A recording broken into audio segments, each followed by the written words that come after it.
Hi guys, I'm going to go through steps for you today if you were to start your fat loss journey in 2023. Now for those of you who don't know, in 2022 I decided to go through a fat loss journey because I was turning 30. Now my conditions were a little bit maybe similar to you or different, but I believe I have a lot of tips that will help you out. And I promise you, if you listen all the way through, you will get the advice that you need and you'll start to see the changes too. Now for myself, I was pretty run down because I was working in a personal training studio, ironically, and I was also unfit. I'd be working 6 days a week, waking up and leaving my house at 4:30 a.m. and not getting home till about 7:30. And this is when all the weight started to pile on, and maybe you can relate to me as well. I was starting to feel fat. I was starting to build on the fat and feeling uncomfortable and losing confidence. Anyway, there's enough about that part. It's time to actually show you what we're going to do.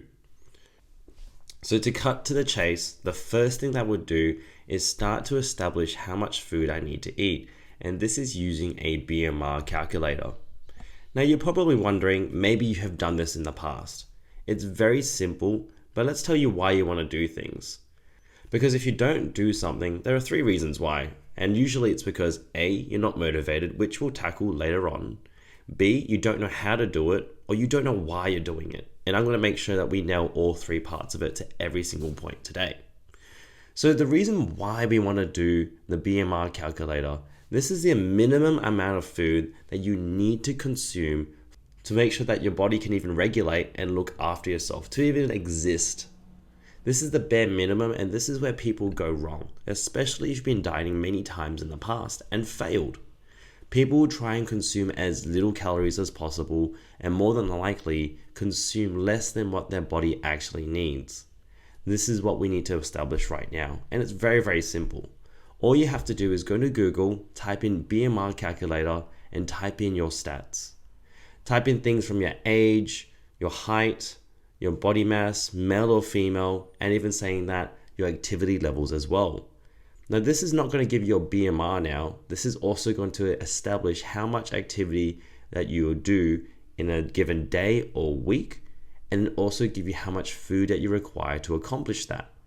So now you've got your BMR, how much food that you actually need to accomplish your day, and this is now going to give you a goal of how much you want to eat.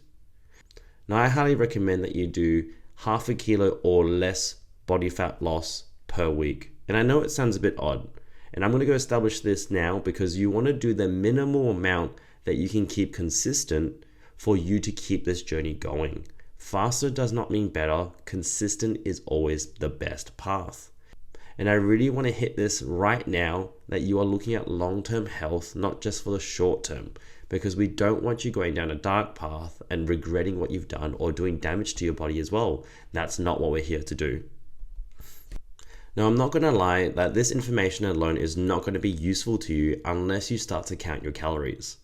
Now, this is something about nutrition that I will talk about in another episode, but knowing about your calories is going to be the gold standard and what I believe to be the best way for anyone to learn about nutrition. Now, don't get me wrong, it's not going to be something you do for the rest of your life, but doing it for a good period of time will help you long term. Now, I have started to establish other ways that you can do nutrition, but it still always resolves to at least knowing what your calories are. Now, first, if you don't know what a calorie is like the money of food. It is the unit that we use to measure energy. So you start to see that your BMR is calculated in calories, your TDEE, which I never really covered, but that's how much food that you need to carry out through your day, is also covered in calories. And now we're going to be seeing how much food you eat, that's also counted in calories. If you wanted to be more specific, later on we also break it down to macros, which is protein, carbs, and fats, which also have their own caloric value. Now, I'm not going to go through that today, but if you do want me to cover that in another episode, just email it to me and I'll put my details in the description for today's podcast so that I can actually answer it in more detail. But why I want you to establish why counting calories can help you further on, because I have started to establish that we can use other methods to measure your food. That's using palm size measurements, thumb size measurements, as well as fist size measurements for your protein, carbs, and fats. For proteins, we like to go with palm sizes. For carbohydrates, we like to go with fist sizes. For veggies as well, we also like to go fist sizes, and for thumbs, we like to use that for fats. Now this is where the technique starts to fail because you don't understand ratios of food as well. Say if you're going to have a palm-sized portion of chicken breast, this is going to have less fat to protein ratio compared to even the brown side of chicken, which is the chicken thighs.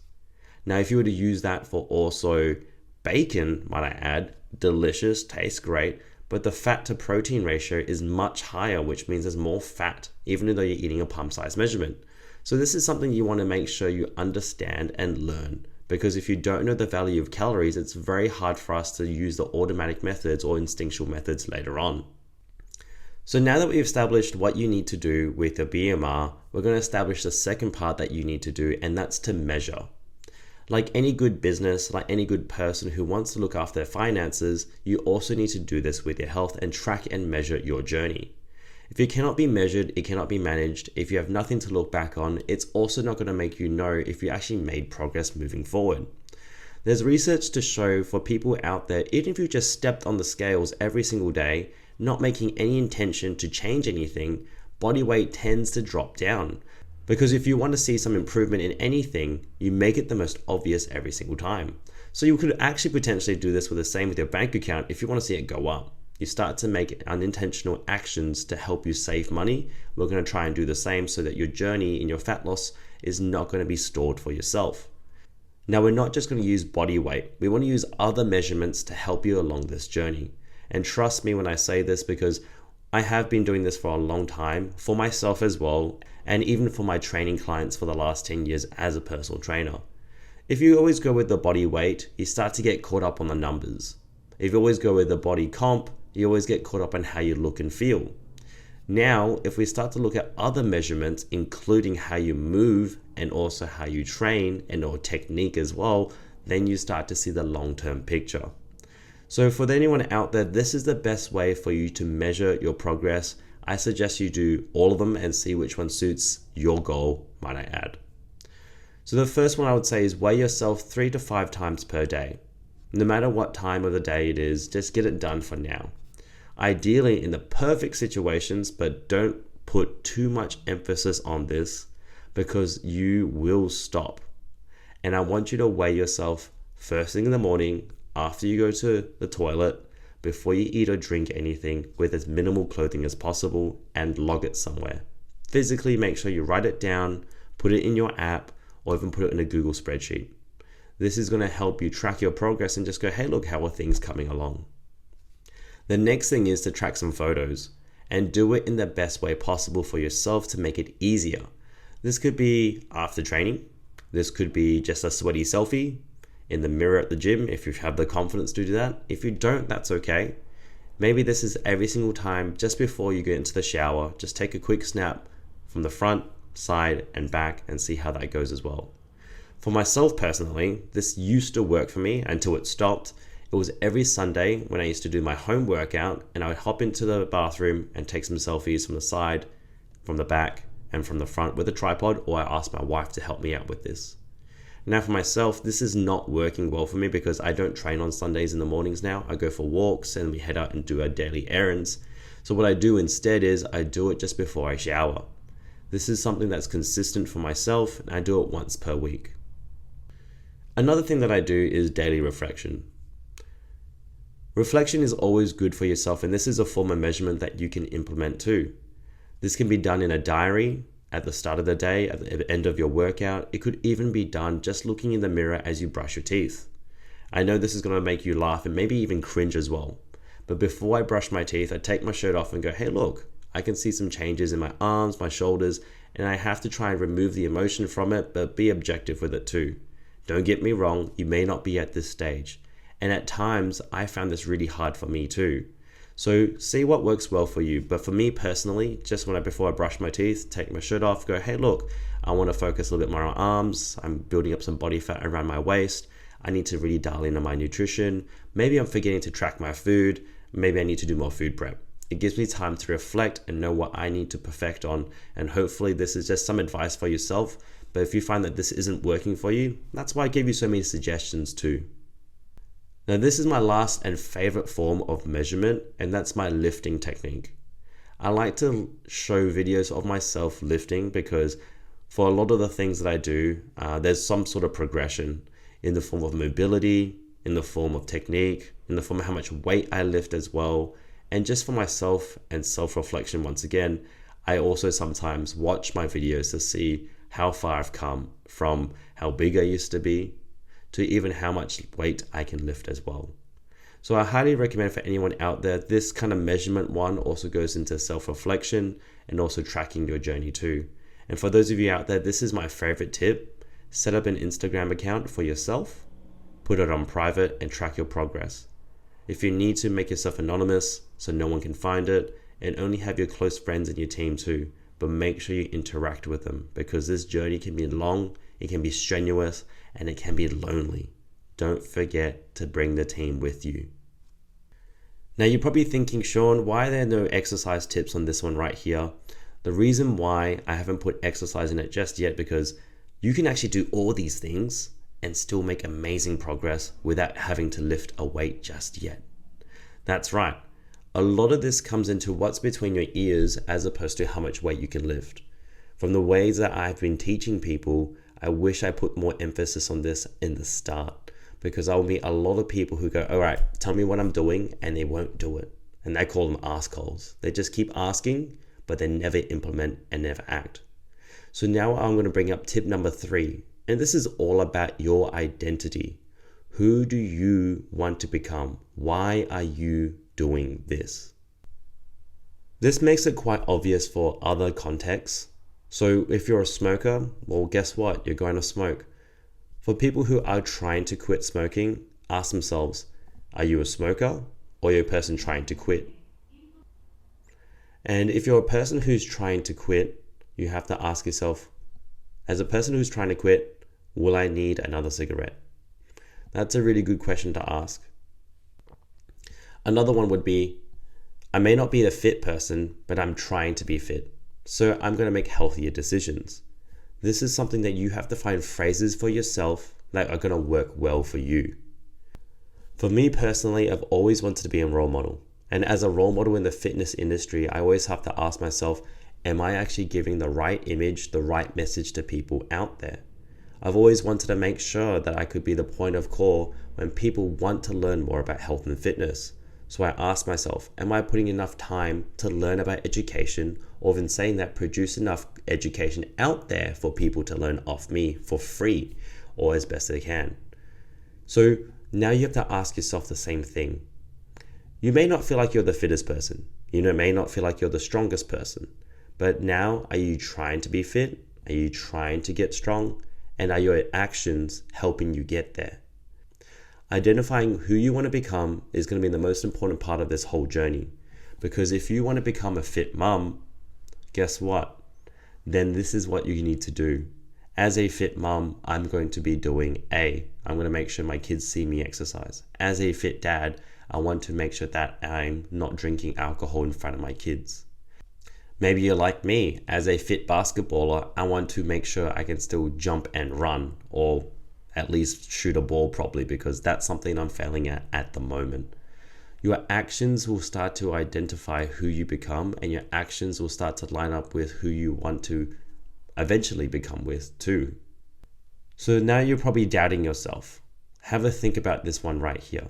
People always say, but this person who has achieved my goal has all these things. I'm going to try and reframe that mindset. That person who has achieved something doesn't have something that you have in terms of mindset.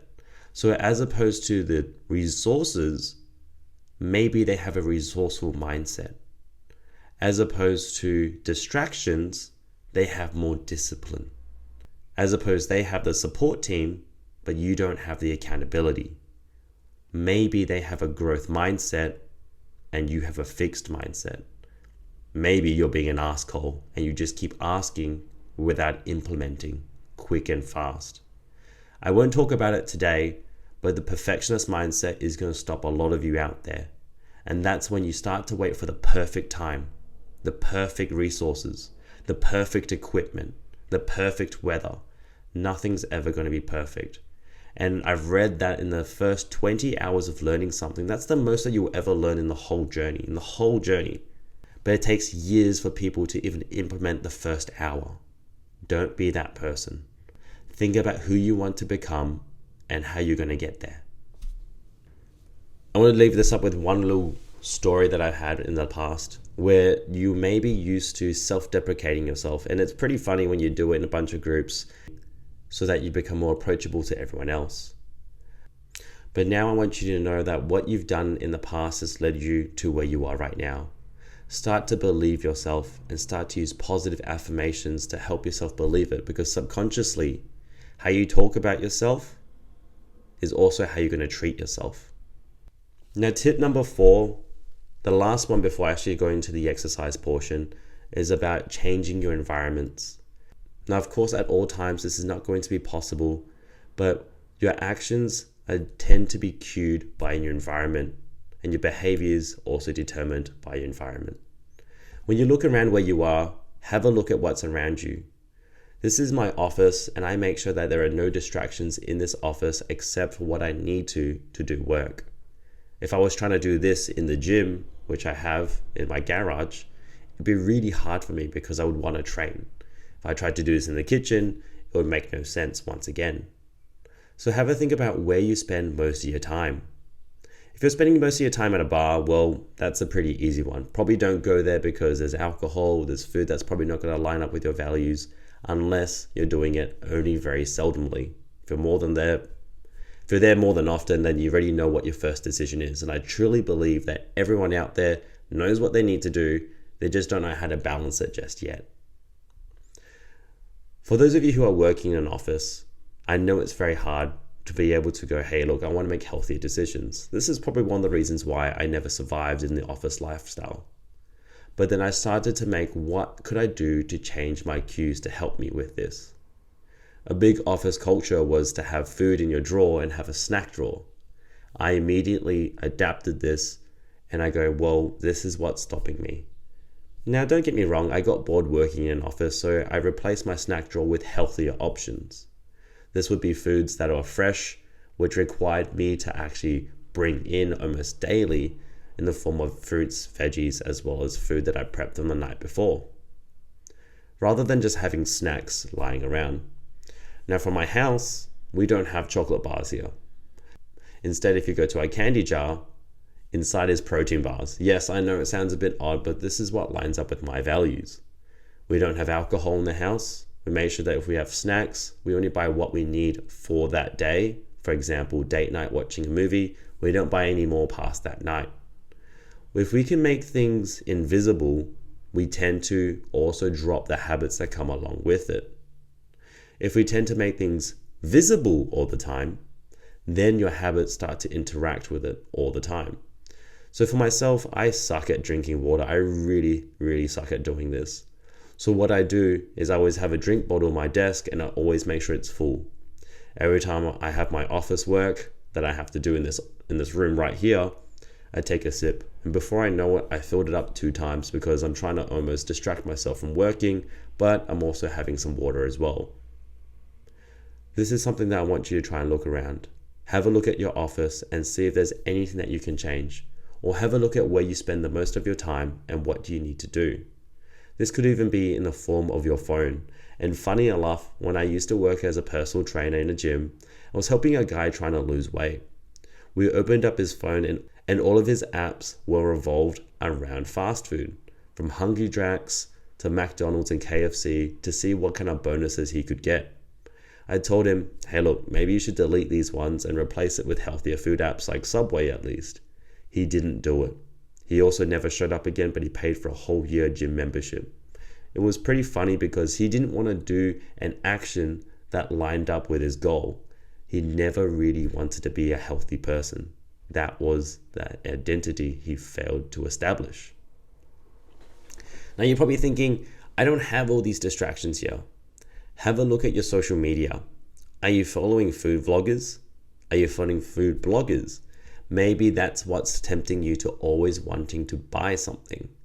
So what I did, and I did this unintentionally until now I realize, because I work in the industry, My social media was filled with people who were teaching me insightful things. And I say insightful now because back in the day, it used to be just full of bodybuilders and, people who were really, really fit. Although that's quite motivating for myself, that's not what I'm really turning into right now. I also want to be a full life healthy person too. So yes, shedding some body fat is going to be great for me, but I also want to know what the insights and values of a person are. Are they a family person? Do they also cherish family reunion dinners? Do they also cherish the festive seasons? And do they also still have a balanced lifestyle?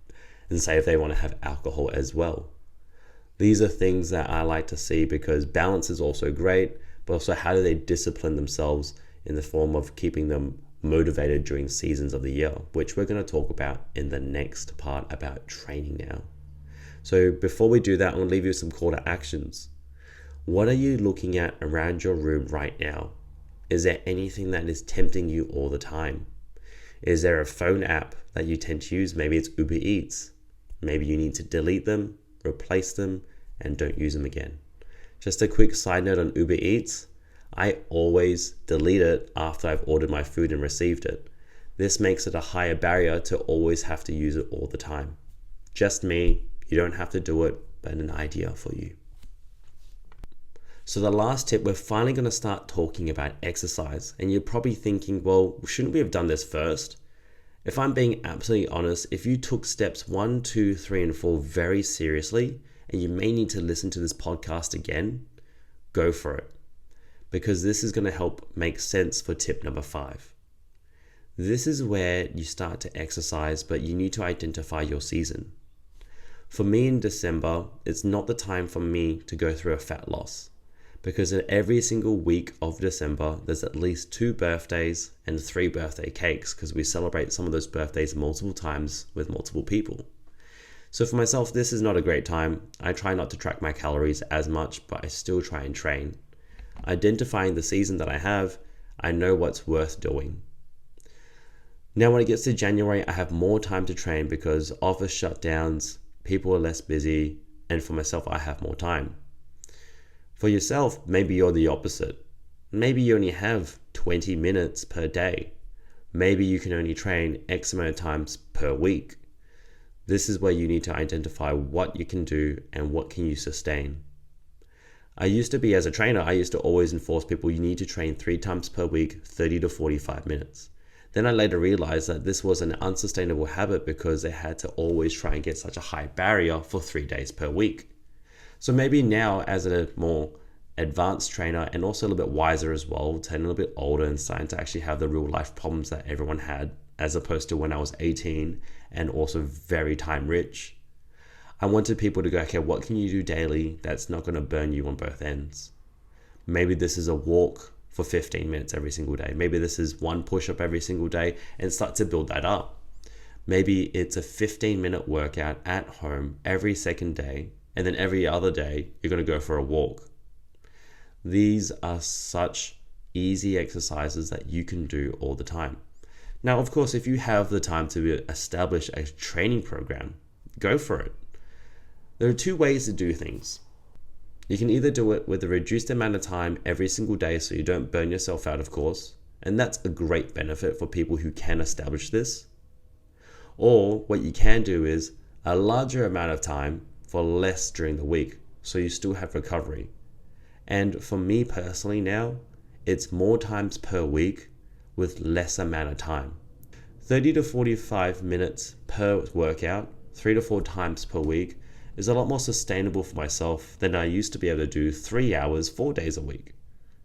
That's because my lifestyle has changed and the season of my life has changed. So for yourself, try and find something out. It doesn't have to be perfect at this point in time. We can change that program later on, but finding the time is always going to be the hardest thing. So yourself out there, what can you do? I'll give you some ideas from beginner to more intermediate. If you've never stepped foot in the gym, go to the gym, walk 10 minutes every single day. If you don't want to do a gym membership, walk around your neighborhood for 10 to 15 minutes per day. After that, you start to stack it on top. Maybe you've already joined the gym. Now let's do 10 minutes of walking and 10 minutes of weights. Do that for 20 minutes, 3 times a week. Maybe now when you go to the gym, you're just going to do 3 days a week of 20 minutes of weights, and every second day you're going to walk for 15 minutes outside of your office hours or when you actually find the time for it. Then we start to establish and gamify this. Let's hit 7,500 steps every single day and train weights 30 minutes 4 times per week. And that's how you start. Now, for those of you out there who are ready for that bigger jump, go straight into the gym. Start researching some exercises and do it. Better yet, you can also join our free 6-week program that will help you with this. Now, this will give you access to my app, which has video explanations on how to do this, how to do the exercises. You just have to show up, do the sets and reps, ask the questions in our support group if you need help as well. And hopefully, you'll get there. I think you will, because I wrote this program myself. I ran it several times to make sure it works, and I kept it simply basic enough so that you can establish the habits to become the healthier person of yourself. Now, just to make sure we understand what's been going on here, I want to make sure that you know what you're doing. So there we have it. Those are the steps that you can establish for your fat loss journey in 2023, and I hope it helps you out. I'm only talking from a point of review and reflection because this is stuff that I did last year when I was going through my Fit by 30, and I never wanted to become a 30-year-old with all these injuries which I could have prevented. Hopefully, this is something you're going to take seriously, take action as well, and if you need help, don't be afraid to reach out. If you have questions, email me. My email is going to be in the description box below, and if you found this useful, please like and share this. Leave a comment or a review on all your podcasts or even on YouTube, because we want to share this information with people out there and hopefully change their lives as well. Take care, everybody, and keep building momentum. I believe that you're going to get really far.